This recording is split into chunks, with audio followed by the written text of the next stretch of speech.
Alright, so let's create a frequency distribution and a bar graph. Alright, so the key is we come over here and we make ourselves a frequency table. So we have our heights, and I'll just call that HT for height. And we've got 65 as our smallest, so 65. And then we've got 66. So we'll just go all the way up to the highest, which is 70.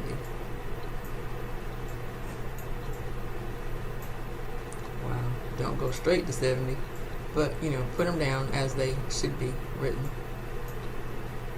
So, boom, boom, boom. So we got 67, 68.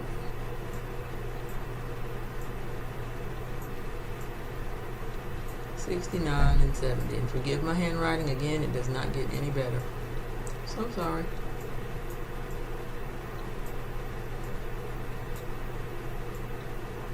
Alright, and then we have our frequency. So we start off with our tally marks and we just look at the data. That's 66. I put a tally mark. 68, tally. 65, 70, 2 67s, 68. 66, 69, and you don't have to do it like this. You could just start with 65 and go through the whole thing and find all the 65 and mark them out.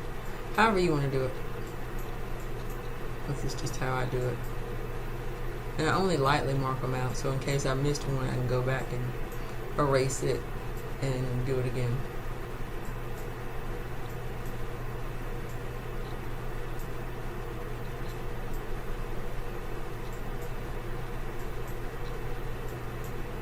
So our frequencies are going to be 3, 3, 5, 3, 4, and 2. So that's our frequency distribution. And then we take this frequency distribution and we'll call this F for frequency. We're going to take our heights, and I'm just going to label them with like a little bar, like from here to here is going to be 65. And then the next one could be 66. And I'll just do different colors as I go. And the next one will be 67. And then the next one will be 68. And then we have 69. And then 70. And then according to the frequency, that's how far up our bar is going to go. So like for 65, it only should go up to 3. So along this side, I'll just label it 1, 2, 3, 4, 5, 6. And you always keep them uniform and the same distance apart. So if you wanted to count by 2, it would be 2, 4, 6, 8. Which we appreciate, but we're going to do 1, 2, 3, 4, 5. Because frequencies, it's not, you know, it doesn't go past 5. So you might can just go to 5, but I'll go up to 6 just to make it interesting.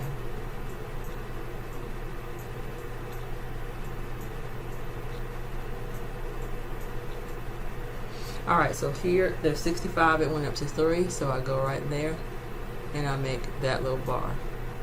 And you can make these bars touch each other or not touch each other. A real specialized bar graph is called a histogram, and that's where all the bars touch each other. I'm going to make this look like a histogram, but it's really not, because this isn't like a class or anything, but you could see it that way. So 66, it goes up to 3, so I'm going to make it blue just to make it a little different. 67, it goes up to 5, so we go all the way up to 5. Wow, try to make them the same width. Don't let me draw your histograms and your bar graphs. 68 goes to 3. 69 goes to 4. So we go up a little on 69. And 70 goes to 2. So we just go down to 2.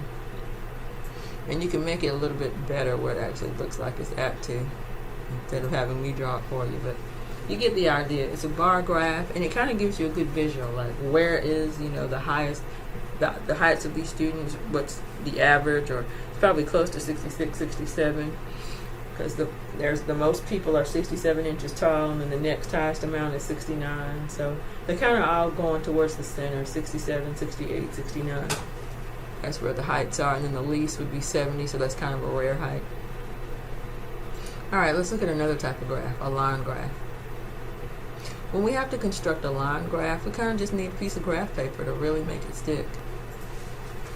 All right, so I kind of turned my whole page into a piece of graph paper. So let's see. We'll make an x-axis and a y-axis on this little grid. And you can just sort of use your line paper and just sort of draw, some down and make it look like a grid. Now what we have here are ordered pairs, but it just doesn't look like it, where this first one is our year, and that would be the x value, and our y is the amount or the value of the dollar. And then we've got, these two. So we only really have 5 points to plot, so that's great. And then we can answer, relative questions about it. So along our axis, that's going to be our price, and I'm going to have it go up by 20 cents. So I'm going to have 0.20, 0.40, 0.60, 0.80. And again, you don't have to go up like this. You could go up even, smaller or quicker. You can go by tens, whatever you want. I'm just trying to get, just a few things up here so that we can actually get this graph. Now my x-axis, of course, is going to be my years. So we can say this first one is 66, the next one 68, 70, 72, and that little apostrophe stands for 19, and then 70. I guess I want to do 70 twice. It's going to be 72 and then 74.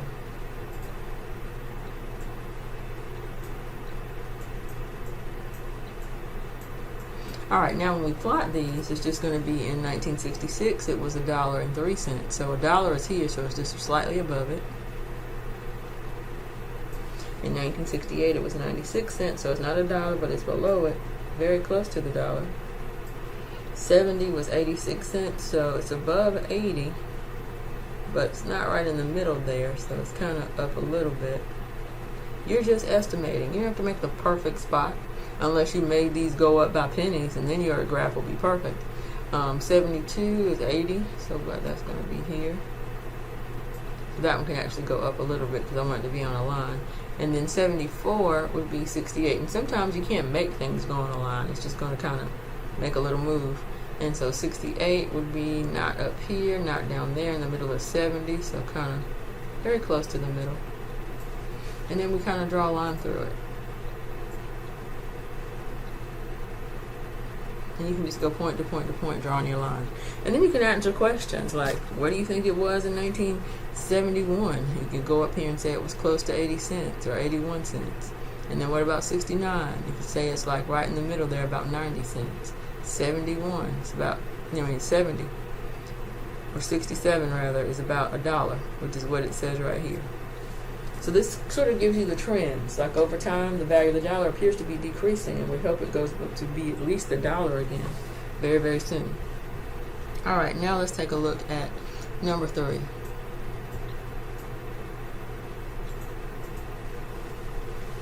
Number 3 is a question that's all about, profits, and it asks us to find percentages and then change each of the percentages to degrees.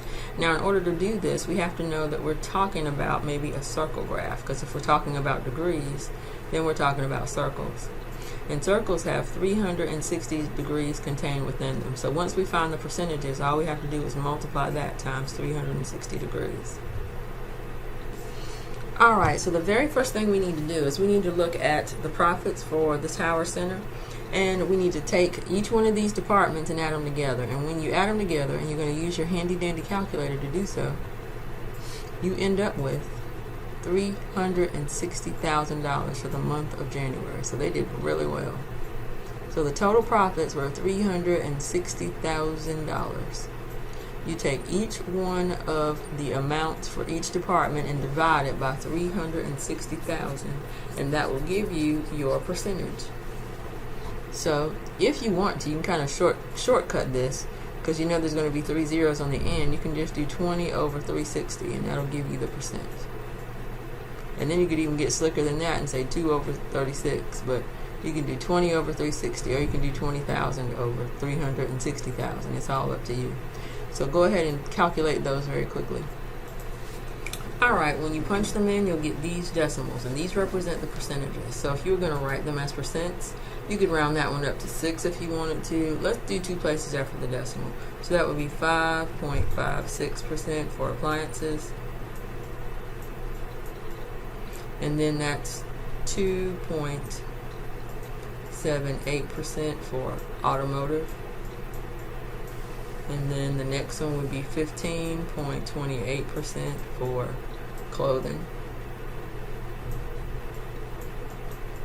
And then the grocery department did really well. That's 72.22%. Maybe in January they were storing up for winter or something. And then the nursery department, that one's struggling just like automotive, 4.17% if you round, because those are all repeating decimals. And you should get close to 100. Sometimes they're over because you round and you get like 100.01. So don't be, alarmed if that happens. So that's the percentages. Now to change each of these percentages to degrees, we just multiply 0.556 by 360, and we end up with our degrees, which are going to be 20 degrees, 10 degrees, 55 degrees, 260 degrees, and 15 degrees. Now, in case you're wondering, I don't know how to get that, you use your calculator. Here's how it would happen. If I want to get the 20 degrees, all I'm going to do is take that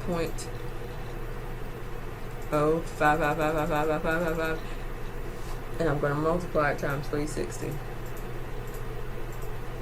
And that rounds up to 20. Or you can do 20,000 divided by 360,000. Ooh, that's too many zeros. Times 360. Then you'll get exactly 20, because the calculator can store all of the infinite numbers. So that's your degrees. So if you get something like 19.99, just round it on up to the nearest degree, because we want that to the nearest degree, and that's all you have to do.